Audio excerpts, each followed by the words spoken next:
Check expert journey under 5 points. ये मेरी कहानी है जो जून 2021 में शुरू होती है और जून 2023 तक कंटिन्यू चल रही है।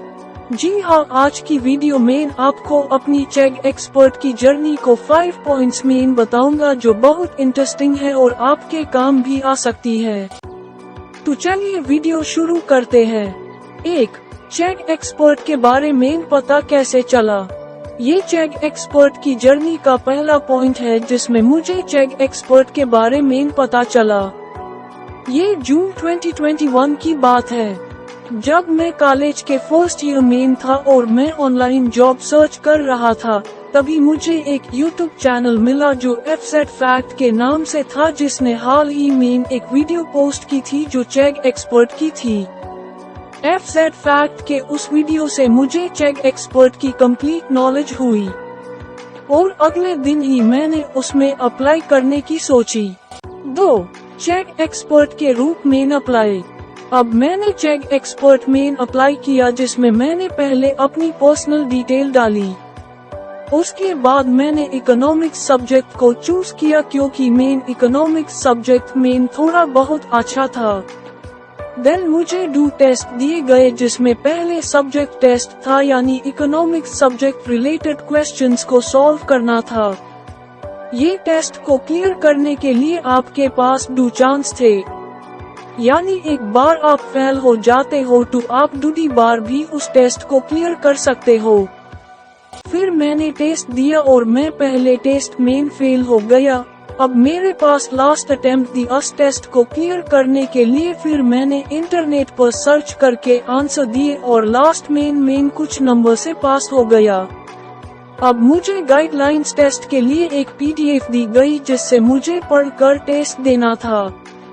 मैंने उस PDF को पढ़ा और टेस्ट दिया। इस टेस्ट को क्लियर करने के लिए आपके पास 3 चांस होते हैं, पर ये टेस्ट बहुत इजी होता है। मैं पहली बार में ही ये टेस्ट क्लियर कर लेता हूँ।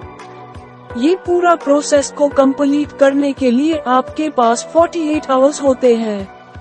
अब मैंने दोनों टेस्ट क्लियर कर लिए थे। अब मुझे डॉक्यूमेंट्स को सबमिट करना था जिसमें बैंक पासबुक की फोटो, पैन कार्ड की फोटो, आधार कार्ड की फोटो और कॉलेज ID या मार्कशीट देनी होती थी।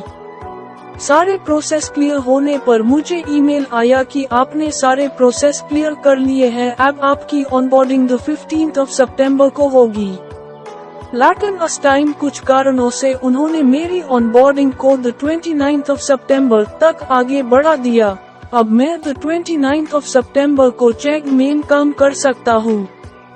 3. चेक एक्सपर्ट में काम करना। अब मेरा अकाउंट चेक एक्सपर्ट के रूप में स्टार्ट हो चुका था और मैं क्वेश्चन को सॉल्व भी करने लगा। शुरुआत में क्वेश्चन बहुत इजी आए थे, पर मैं वो क्वेश्चन भी सॉल्व नहीं कर पा रहा था। 2 दिन तक मैंने एक क्वेश्चन को भी सॉल्व नहीं किया था।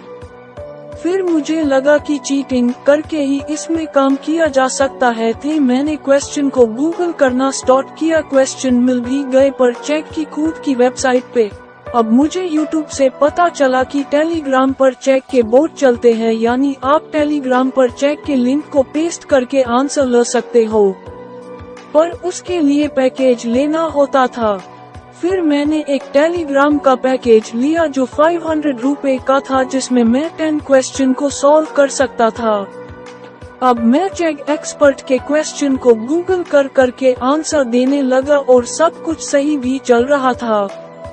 मुझे पहले महीने की सैलरी भी मिली जो 5500 के लगभग थी। अब मैंने लगभग 1 ईयर तक चेक पर काम कर लिया था, पर अचानक से क्वेश्चन में प्लेजरिज्म आने से मेरा अकाउंट रिवोक हो गया। 4. Account revoke process. अब मेरा अकाउंट रिवोक हो चुका था। चेक का मैसेज था कि आपने गूगल से क्वेश्चन को कॉपी करके आंसर दिया है, जो सही भी था। अब मुझे इस अकाउंट की जरूरत थी तो मैंने कुछ लोगों से बात की तो उन्होंने मुझे बताया कि अगर कम अपलोड के कारण आपका अकाउंट रिवोक होता तो हम आपका अकाउंट वापस ला सकते थे, और कंटेंट प्लेजरिज्म के केस में अकाउंट वापस नहीं आ सकता। लेकिन उन्होंने मुझे बोला कि आप फिर भी कंपनी में ईमेल कर सकते हो, क्या पता आपका लक लग जाए और आपका अकाउंट फिर से रीओपन हो जाए। मैंने ऐसा ही किया पर चेक ने मना कर दिया कि हम आपका अकाउंट ओपन नहीं कर सकते हैं। मैंने 2 से 3 बार ईमेल किया पर सेम रिप्लाई। एंड में मैंने लास्ट ईमेल करने का सोचा और काम कर गया। उनकी तरफ से ईमेल आया कि हम आपका अकाउंट रीओपन कर रहे हैं। तब मुझे बहुत अच्छा लगा क्योंकि मेरे पास पैसे कमाने का सिर्फ यही एक सोर्स था। मेरे पास अभी भी एक ही सोर्स है पैसे कमाने का। क्या आप मुझे बता सकते हैं कि ऑनलाइन पैसे कमाने का दूसरा सोर्स क्या हो सकता है? कमेंट में आंसर दीजिएगा। अब मैं फिर से चेक पर काम करने लग गया। 5. Chegg new policy.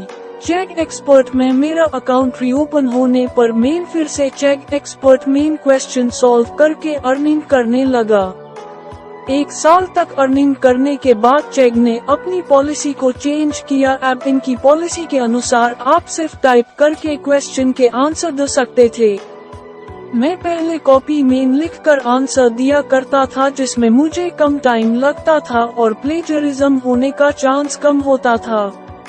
लेकिन अब मुझे लैपटॉप की जरूरत थी क्योंकि अब सिर्फ लैपटॉप से चेक में काम किया जा सकता था। फिर मैंने एक लैपटॉप को परचेस किया। देन मैंने चेक के प्लेटफॉर्म में टाइपिंग करके आंसर देना सीखा जिसमें मुझे बहुत टाइम लगा क्योंकि ग्राफ भी मुझे ऑनलाइन ही बनाने थे।